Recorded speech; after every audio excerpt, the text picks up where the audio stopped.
કાશ્મીરમાં હિમવર્ષા બાદ સુરતમાં ઠંડીનું પ્રમાણ વધ્યું. સુરતમાં પડી રહેલી ઠંડીથી પ્રાણી સંગ્રહાલયમાં હરણ જેવા પ્રાણીને રક્ષણ આપવા તાપણા કરાયા. કાશ્મીરમાં સિઝનમાં સૌથી વધુ કાતિલ હિમવર્ષાના પગલે જનજીવન ખોરવાયું છે. આ બરફવર્ષાની અસર ઉત્તર ભારતમાં અનેક જગ્યાએ વરસાદ સાથે ભારે ઠંડી પડી રહી છે. કાશ્મીરના હિમવર્ષાની અસર સુરતમાં પણ થઈ રહી છે. છેલ્લા કેટલાક દિવસથી સુરતમાં ઠંડીનું પ્રમાણ વધી રહ્યું છે. તેની અસરથી સરથાણા નેચર પાર્કમાં રહેલા પ્રાણીઓને બચાવવા માટે પ્રાણી સંગ્રહાલય દ્વારા હરણના વસવાટ કરવાની જગ્યાએ લાકડા ગોઠવીને તાપણા કર્યા છે. આ ઉપરાંત વાઘ, સિંહ, રીંછના પિંજરામાં હીટર મુકાયા, પક્ષીઓના પિંજરામાં બલ્બ મુકાયા છે. આ ઠંડીની સાથે હિંસક પ્રાણીઓના ખોરાકમાં ઘટાડો જોવા મળ્યો છે.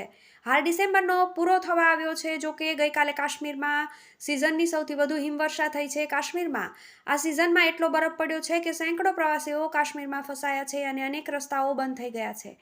કાશ્મીરમાં પડેલા બરફની ઠંડીની અસર છેક સુરત સુધી પહોંચી ગઈ છે. સુરતમાં પણ છેલ્લા કેટલાક દિવસથી ઠંડી પડી રહી છે અને તેના કારણે લોકો ઠંડીથી બચવા માટે સ્વેટર અને અન્ય વસ્તુઓનો ઉપયોગ કરી રહ્યા છે. તો બીજી તરફ સુરતના સરથાણા ખાતેના શ્યામા પ્રસાદ મુખર્જી ઝૂઓલોજિકલ ગાર્ડનમાં પ્રાણીઓને ઠંડીથી રક્ષણ થાય તે માટે પ્રાણી સંગ્રહાલયના સ્ટાફ દ્વારા આયોજન કરવામાં આવ્યું છે.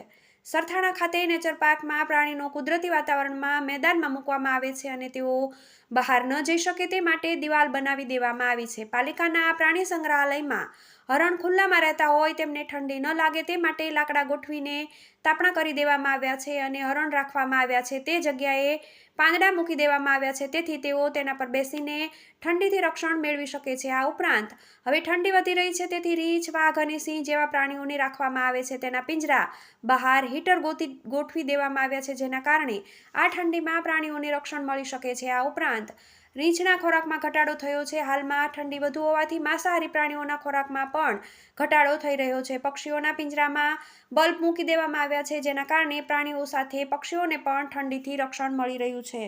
TV18 news Surat.